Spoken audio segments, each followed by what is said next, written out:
Good morning, everybody, and welcome back to the channel. So, decided to work on my drag line this morning. My Linkbelt LS78 developed a problem last fall when I was digging with it last. Starter issue is what the problem was. It got to the point where you'd have to jump it and the starter would drag real bad, and then sometimes the starter wouldn't disengage. It'd get stuck in the ring gear, and it was just a bad deal. So I just decided to just stop before it tore something up, and parked it for the fall. Well, got busy with harvest and all that, and got busy with other things in the shop and didn't come back to it. Well, now I've got a new starter in the back of the Pioneer to replace the old starter. We'll go over there and we'll have a look at it. Okay, so here in the back of the Pioneer, I've got the old starter and I've got the new starter. So this is our old Delco heavy cast iron starter that we're used to seeing on this old equipment. I was going to rebuild this one, but I was talking to my Uncle Doug because I was going to have him rebuild it for me because he's really good at rebuilding these. And we started talking about it. He said, you know what? He said, why don't you just get you an updated starter and just get rid of that one? I said, okay. So he came up with this one for me. Now this is a new Delco starter. This is one of the gear reducted ones. Uses way less battery voltage during starting. This is what they use on the new ISX Cummins engines and other diesel engines, but this is the newest, latest, and greatest of starters. So like I said, uses less battery voltage, has a lot quicker cranking RPM than these old Delcos, so it helps with cold weather starting and things like that. We put one similar to this on the 2940. What a world of difference. Went from having to use starting fluid with that tractor to now with the new gear reducted starter, whips that tractor right over and starts it right up. So don't mind if you notice my facial hair. I got in a fight with the clippers last night.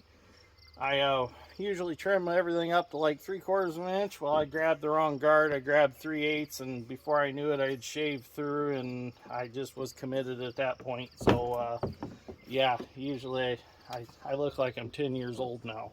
So anyways, let's get this put on the crane. Pretty simple to put on. I already got the old one off. I took it off a couple weeks ago. And there's the part number. If you're interested in one of these starters, that is the part number. This is a DT466 International engine, and this is direct replacement for the old starter out of it.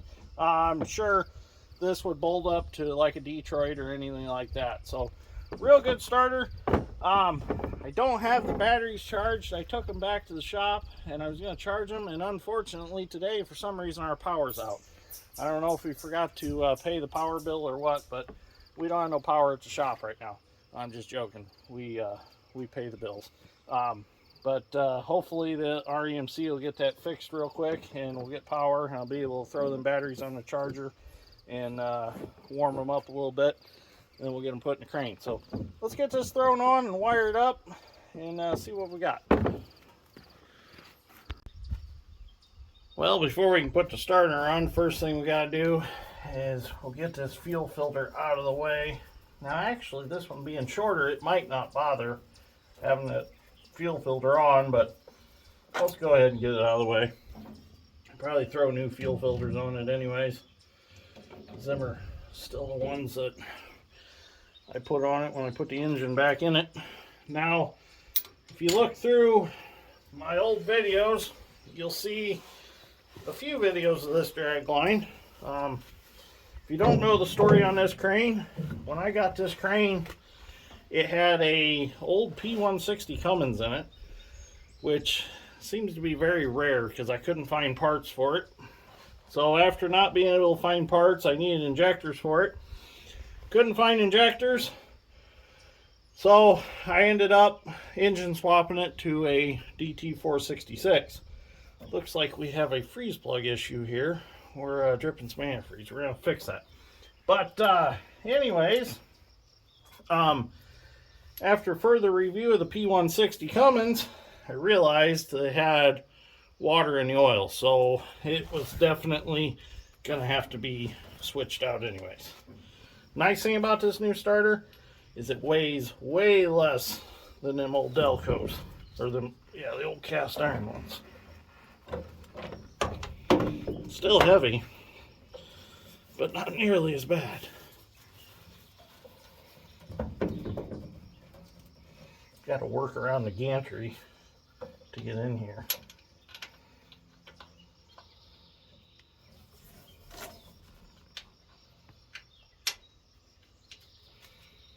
Got our first bolt started.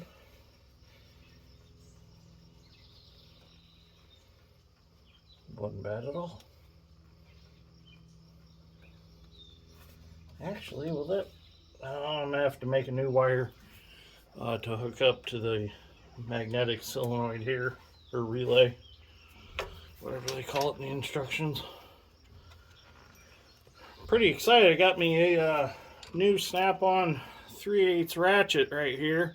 I had my old one warranted, and this one came back because they discontinued my old one. Pretty cool ratchet. I like it. I like this new lock deal here. Works real nice. The original one was here in the handle, and I didn't quite like it because it had greasy fingers. You couldn't use it very well. I've got some snap-on stuff. I like gear wrench more than I like anything anymore. I think gear wrench makes a good tool. I really like their tools. And no, I'm not endorsed by gear wrench in any shape or form. Everything that I've got gear wrench is I've paid for. Okay, so instead of having to redo this wire, I'm just going to take these two bolts out here on this relay. And this relay can actually be bolted here or here. And there's spots here on the other side that it can be bolted. So that it's, if you got it in like a truck application where you got a tight spot that the starter is, you can put it in different positions so it doesn't affect anything. So this will work out real good. Just put it here, and then I don't have to redo anything. Boom, we got plenty of wire now. I just got to get this, there we go. Hit that wire to lay down like that. And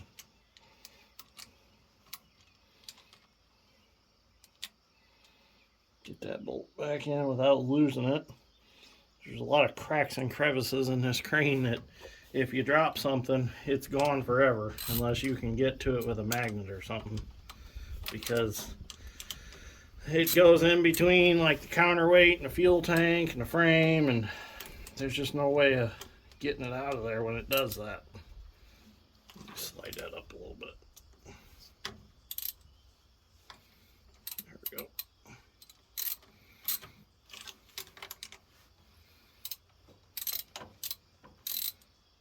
There we go. Now I can wire this up. Well, I had to run up to the shop to get some stuff, and I got some good news when I went up there. Our power's back on, so I went ahead and I threw the batteries on the charger for this. So this battery wire main cable is just long enough to reach where it needs to go on this starter. I suppose I could have turned this starter in a different position, but I kind of liked this position. Go ahead and get these tightened up.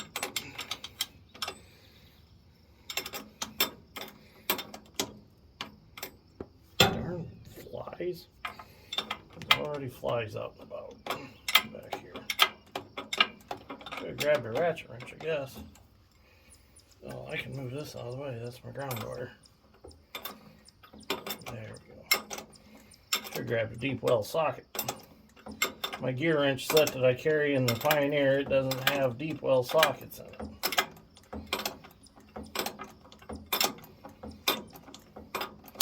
Someday I want to redo some more wiring on this crane. I was kind of in a hurry when I done the engine swap to get it done because I had a river project to do with it. And some things aren't exactly like I want them to be yet. So when I get my own shop built and I can get it in, I actually want to do quite a bit of stuff to it. I've thought about taking all the tin work off the house and redoing the inside of it, painting stuff. I've got a travel and swing issue with it I need to resolve. It's a little doggy when it comes to traveling and swinging, and that's the same clutches and drums that make that happen. So those are some things that need fixed on it. I mean, it works, but it could be a lot better than what it is.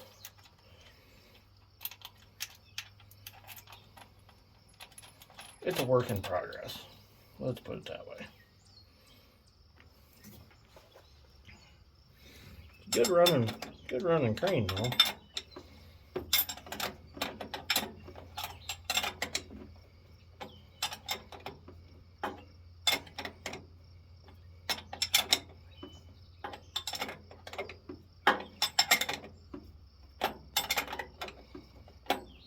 All right, so all the wires are hooked back up. Everything should work. Should work. Those are the key words there. Should work.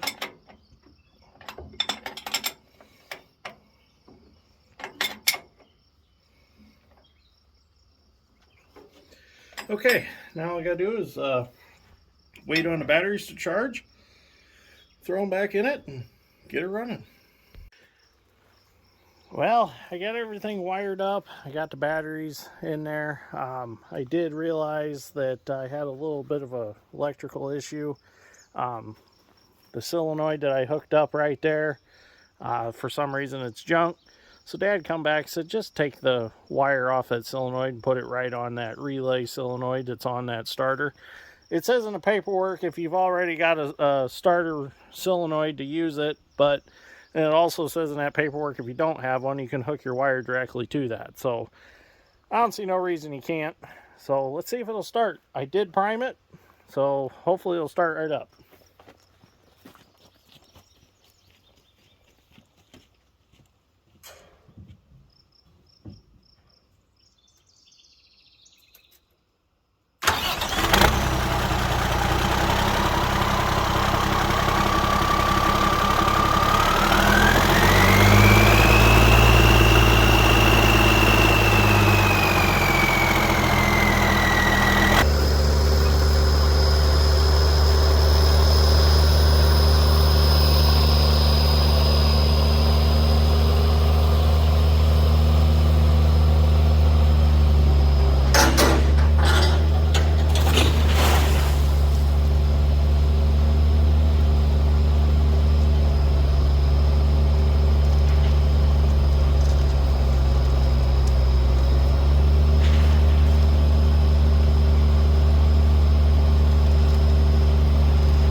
we go. We got some mud out of the pond. It would be a bigger pile, but it keeps sliding off in there because there's a hole back there. So my goal is to fill all that in, pluck all them trees out. Then eventually I'm going to move this edge of the pond over a little more. So what I'm going to do next is when I get some time, I'm going to walk the grate all back here, and I'm going to taper this out some so that way my drag cable's not dragging. I could do it with a drag line, but I think it'd be funner to do it with a grate all. You know, give it something to do. I gotta get the seat changed. I got a new boat seat for it, so it's a more comfortable seat. The original one, there's no padding left, and there's a bolt that buries right in your back, and that's not very much fun. So anyways, this is a good stopping point because you can see how much silt we've got churned up in the water. We got them clouds out there.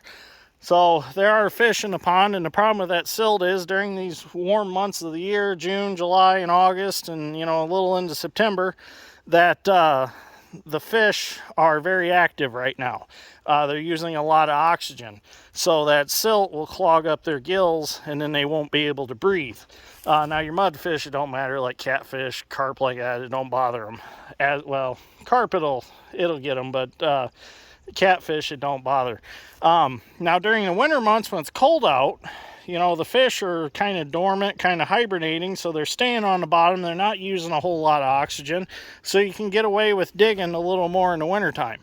What I'm going to have to do is I'll leave this sit for now and come back sometime this week in the evening, and I'll sit back here and I'll dig for a while again. That way that'll give this time to settle out. The fish still have plenty of clean water over there to breathe in. That's one thing to have, you know, a little bit of runoff, muddy looking water, but it's another thing to actually be tearing through this with an excavator bucket or a dragline bucket. You stir a lot of stuff up. So we'll just leave it sit for a while. That way we're not killing the fish that we have in here. Interesting part is there's bluegills and bass in here, and we have never put a fish in here. We actually dug this pond from the start, and we've never put a fish in. They've came in on the Canadian geese and the ducks that land in this pond. They get it in their feathers, their eggs do, and then they end up in the pond. So that's pretty interesting. So anyways, it's Father's Day weekend, so I'm gonna go spend some time with Dad. So happy Father's Day to all you guys out there that are fathers. Thank you for watching. I greatly appreciate it. We'll see you all in the next one. I do have some adjustments to make to this crane. It needs some brake adjustment done. A few times I had some brakes slipping, clutch slipped a few times, so I need to make some adjustments. Plus she's a little rusty from sitting. So anyways, all in another video. So thank you for watching, and we'll see you all in the next one.